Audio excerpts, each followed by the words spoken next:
हाँ, शुरू किया जाए। तो परीक्षा पास में आ रही है, वीडियो पढ़िए खूब कस के मन लगा करके, और अच्छे नंबर आप अपनी क्लास के अंदर पाएं। अच्छे नंबर ही नहीं, आप अच्छा नॉलेज भी गेन करें, तब तो पढ़ने का मतलब है। अगर नॉलेज आप अच्छा गेन नहीं कर पा रहे हैं तो पढ़ने का क्या मतलब। नंबर भले ही कुछ कम आ जाए, लेकिन परफेक्ट नॉलेज होना चाहिए, क्योंकि परफेक्ट नॉलेज होगा तो आगे कक्षा 10 के बाद, 11वीं के बाद जैसे 12वीं में आओगे, कंपटीशन तुमको देना होगा, और जब नॉलेज अच्छा होगा तो कंपटीशन आप आसानी से निकालोगे। तो चैनल को लाइक कर लीजिए, सब्सक्राइब कर लीजिए, बेल आइकन प्रेस कर लीजिए, जैसे जो भी वीडियो डालते हैं उन सारी वीडियो की इंफॉर्मेशन तुम तक पहुंचती चली जाए। आज 10th में हम पढ़ाने जा रहे हैं एक्सक्रीशन क्या होता है। एक्सक्रीशन क्या होता है, देखा जाए क्या है। बॉडी के अंदर मेटाबॉलिक रिएक्शंस होती हैं। मेटाबॉलिक रिएक्शंस में दो रिएक्शन होती हैं, एक एनाबॉलिक और दूसरी कैटाबॉलिक। तो मेटाबॉलिक रिएक्शंस के द्वारा बहुत सारे वेस्ट प्रोडक्ट बनते हैं। इन वेस्ट प्रोडक्ट को अगर बॉडी में ही एक्यूमुलेट रखते हैं तो हमारी बॉडी के ऊपर बैड इफेक्ट डालते हैं, हम बीमार पड़ जाएंगे, डेथ हमारी हो जाएगी। इन वेस्ट प्रोडक्ट को बॉडी से बाहर निकालना क्या कहलाता है, एक्सक्रीशन कहलाता है। और जिन आर्गन के द्वारा इन वेस्ट प्रोडक्ट को बॉडी के बाहर निकाला जाता है, उन आर्गन को क्या कहते हैं, एक्सक्रीटरी आर्गन कहते हैं। जैसे अपन लोगों के मेन एक्सक्रीटरी आर्गन कौन सी है, किडनी है। तो अपन लोगों की मेन एक्सक्रीटरी आर्गन क्या है, किडनी। तो एक्सक्रीशन की एक डेफिनेशन नोट कर लेना। Excretion is a biological process. Excretion is a biological process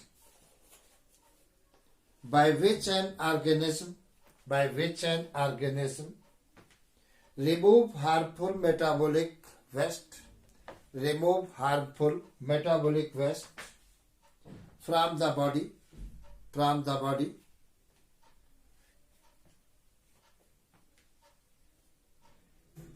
body.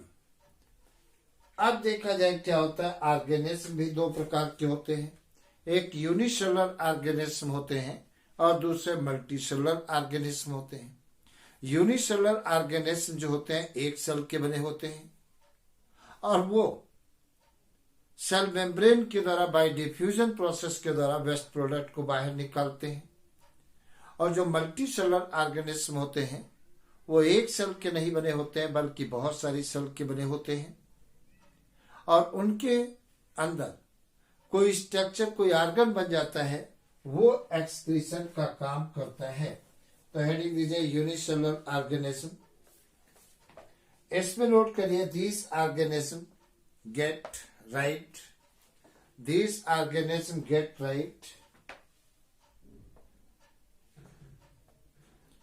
of waste product produced due to cellular metabolism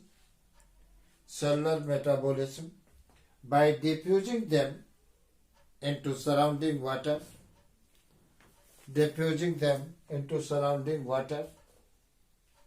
through general body surface like amoeba and paramecium.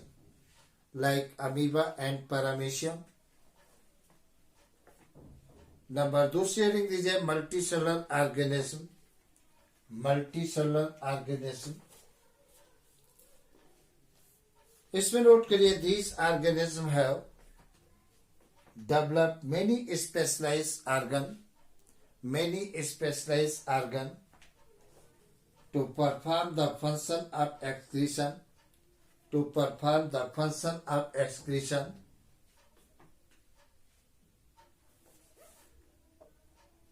Like note कर लेना, and planaria and fasciola excretory organs is flame cell. मतलब planaria और fasciola में excretory organ कौन सा होता है, flame cell होती है। But in earthworm is nephridia. और अर्थवर्म में एक्सक्रीटरी ऑर्गन क्या होते हैं? नेफ्रिडिया होते हैं। वाइल इन कॉकरोच, जबकि कॉकरोच में excretory organs is Malpighian tubules. Excretory organ is Malpighian tubules. Number अगली हेडिंग लीजिए, types of organism based on excretory product. Types of organism based on excretory product. Excretory product के base पर organism के type में divide किया गया है। तो नोट करिए, दीज आर फॉलोइंग टाइप। पहला अमोनोटिलिक। पहला कौन सा है? पहला है अमोनोटिलिक।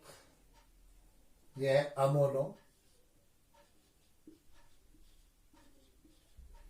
अमोनोटिलिक। अमोनोटिलिक एनिमल।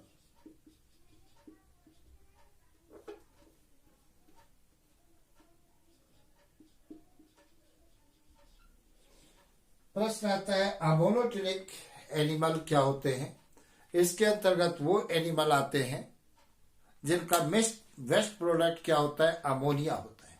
जो अमोनिया को एक्सक्रीट करते हैं उन्हें क्या कहते हैं? अमोनोटिलिक कहते हैं।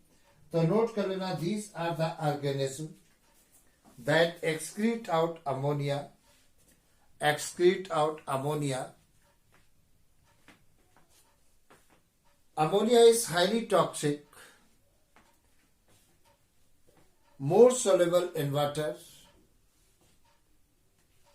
and required large amount of water for excretion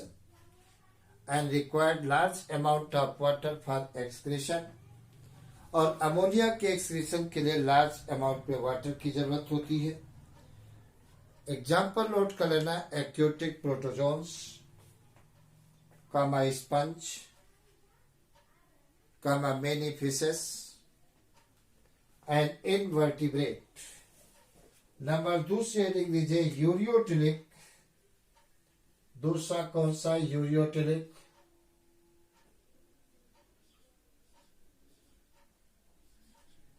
यूरियोटिलिक animal. यूरियोटिलिक animals, इसके अंतर्गत वो ऑर्गेनिज्म आते हैं जिनका मेन एक्सक्रीटरी प्रोडक्ट क्या होता है? यूरिया होता है।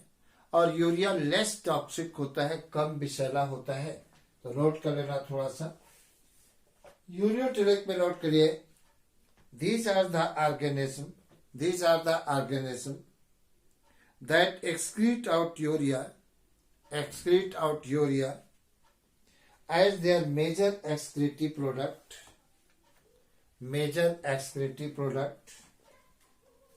एग्जाम्पल नोट कर लेना, most of the mammal, comma adult amphibians, many marine fishes and turtles. Urea is less toxic compare to ammonia. Ammonia के कंपेयर में यूरिया कम टॉक्सिक होती है। तीसरा देखा जाए, तीसरा कौन सा है? Third, uricotelic. तीसरा कौन सा है? यूरिकोटिलिक। ये थर्ड,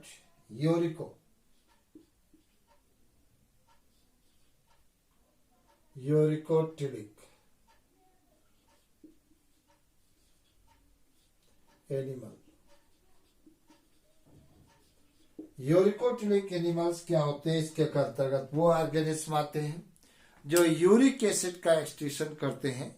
और यूरिक एसिड जो होता है वो लीस्ट टॉक्सिक होता है, बहुत कम टॉक्सिक होता है। और इसके एक्सक्रीशन के लिए लीस्ट अमाउंट में एनर्जी की रिक्वायरमेंट होती है। तो नोट कर लेना, these are the organism that excrete out uric acid as their major excretory waste. Like example note कर लेना, birds, desert vertebrate,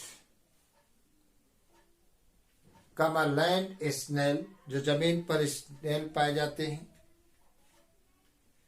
insect and many reptiles. तो ये सब क्या होते हैं?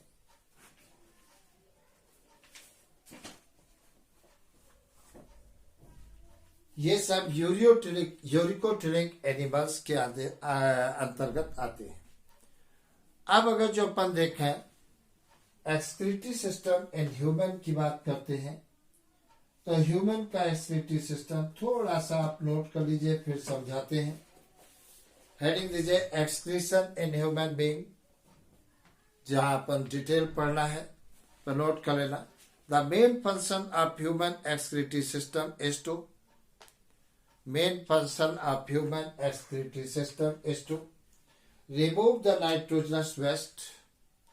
remove the nitrogenous waste such as urea from the body.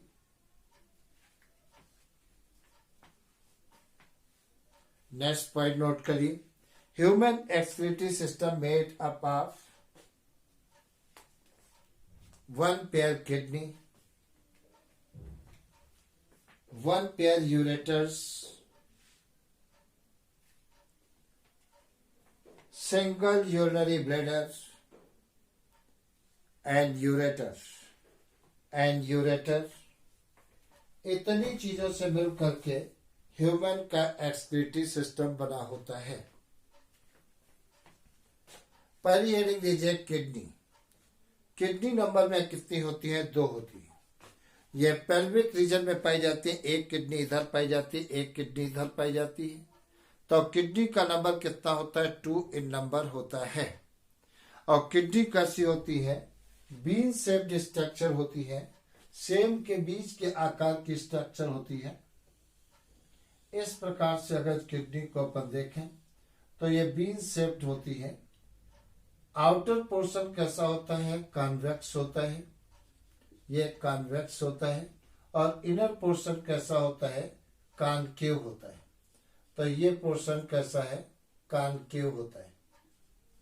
दूसरी बात देखा जाए, यहां से यूरेटर निकलती है। मैं एक किडनी की बात कर रहा हूं, इसी प्रकार से दूसरी किडनी होगी। इसे क्या कहते हैं? यूरेटर कहते हैं।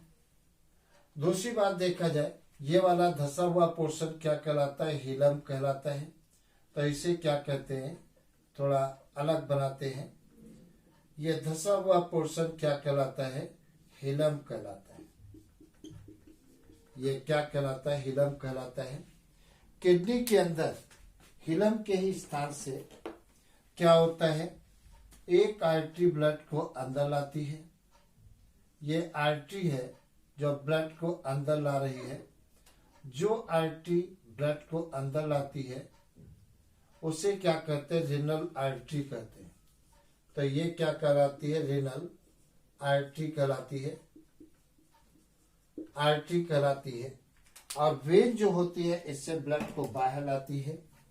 ये जो वेन बाहर निकलती है इस प्रकार से, जो ब्लड को बाहर लाती है, इससे क्या कहते हैं? रेनल वेन कहते हैं। किडनी के अंदर का पार्ट 2 पार्टों में डिवाइड होता है। 2 पार्ट कौन कौन से होते हैं? आउटर पार्ट क्या कहलाता है? कॉर्टेक्स कहलाता है। ये कॉर्टेक्स कहलाता है। और इनर पार्ट क्या कहलाएगा? मेडुला कहलाता है। तो किडनी के अंदर का पार्ट 2 पार्टों में डिवाइड होता है। बाहर के पार्ट को क्या कहते हैं? कॉर्टेक्स कहते हैं। और अंदर के पार्ट को क्या कहते हैं? मेडुला कहते हैं। तो इस प्रकार से किडनी सेम के बीच के आकार की होती है। थोड़ा सा इसमें किडनी में नोट कर लेना। The main organ of the human excretory organ is kidney. Main organ of the human excretory system is kidney. It is a reddish brown and bean-shaped structure. It is a reddish brown and bean-shaped structure.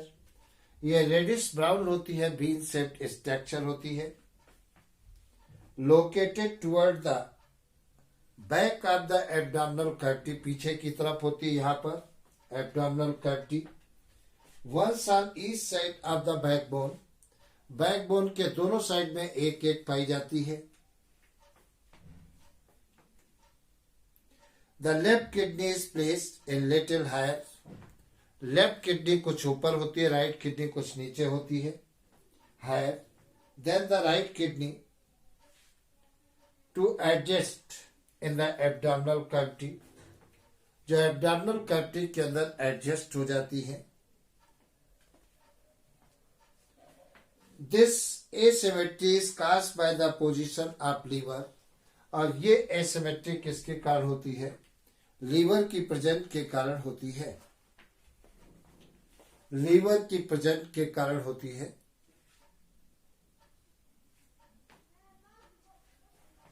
Next point note कर लेना. Next heading लीजिए, internal structure of kidney. Heading दीजिए internal structure of kidney. Internal structure of kidney, या अपन ये कह दे longitudinal section of kidney. Kidney का लॉन्गिट्यूडनल सेक्शन अगर जो हम काट के देखें तो हमको क्या क्या चीजें दिखाई देती हैं, थोड़ा सा इसके बारे में भी अपन बात कर लें. अगर लॉन्गिट्यूडनल सेक्शन काटते हैं किडनी का, तो काट दीजिए किडनी का लॉन्गिट्यूडनल सेक्शन. मैंने तुम्हें बताया है कि किडनी में दो पार्ट होते हैं. अंदर का पार्ट मेडुला कहलाता है और बाहर का पार्ट क्या कहलाता है? कॉर्टेक्स कहलाता है. अंदर का पार्ट मेडुला और बाहर का पार्ट क्या कहलाता है? कॉर्टेक्स कहलाता है. ये सारी बातें हमने पढ़ा दिया है. तो देखा जाए अब एलएस ऑफ किडनी की बात हम करने जा रहे हैं. तो देखिए क्या होती है एलएस ऑफ किडनी. किडनी की एलएस अगर जब अपन काटते हैं, एलएस की किडनी की एलएस काटे तो इस प्रकार से मैंने बताया कि किडनी कैसी होती है? बीन शेप्ड स्ट्रक्चर होती है. ये क्या होता है? यूरेटर होता है, तुमको मैंने बताया है. किडनी का जो अंदर का पार्ट होता है जिसे अपन मेडुला कहते हैं, छोटे छोटे ग्रुप में डिवाइड हो जाता है, कोनिकल स्ट्रक्चर बना देता है. जो ये कोनिकल स्ट्रक्चर बनती है इनको क्या कहते हैं? पिरामिड कहते हैं. इस प्रकार से जो कोनिकल स्ट्रक्चर बनती है ये मेडुला में बनती है, कॉर्टेक्स में नहीं बनती है. इन कोनिकल स्ट्रक्चर को क्या कहते हैं? पिरामिड कहते हैं. तो ये क्या कहलाती है? पिरामिड.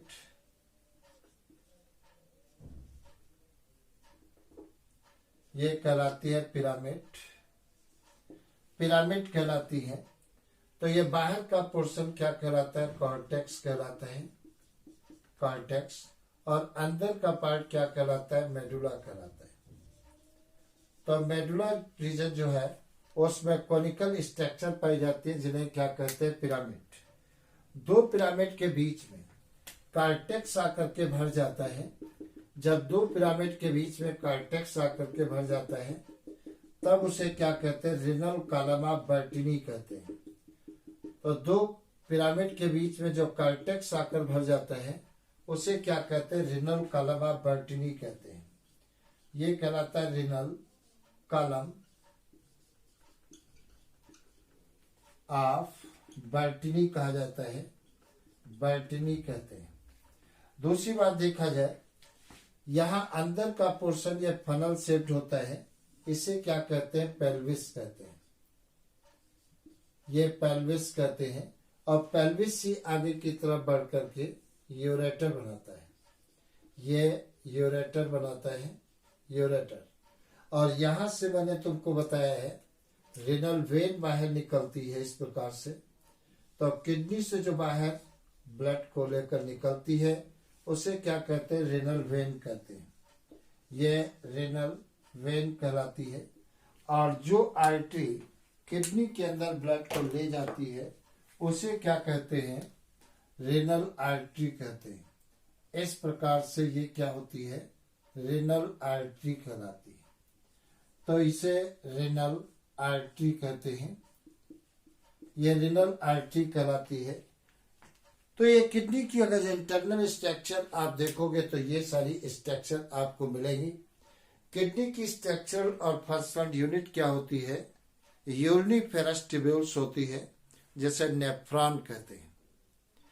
तो किडनी की स्ट्रक्चरल और फंक्शनल यूनिट क्या होती है, यूरिनिफेरस ट्यूब्यूल्स होती है। यूरिनिफेरस ट्यूब्यूल्स का दूसरा नाम नेफ्रॉन कहा जाता है।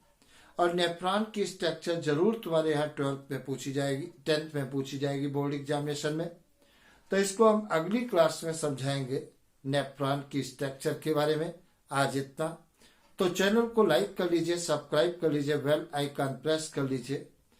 समय कम है, खूब कस के पढ़ाई करिए, आगे बढ़िए, क्लास के अंदर आप टॉप करें, जैसे पेरेंट भी आपके खुश हों। इसी के साथ में बेस्ट ऑफ लक।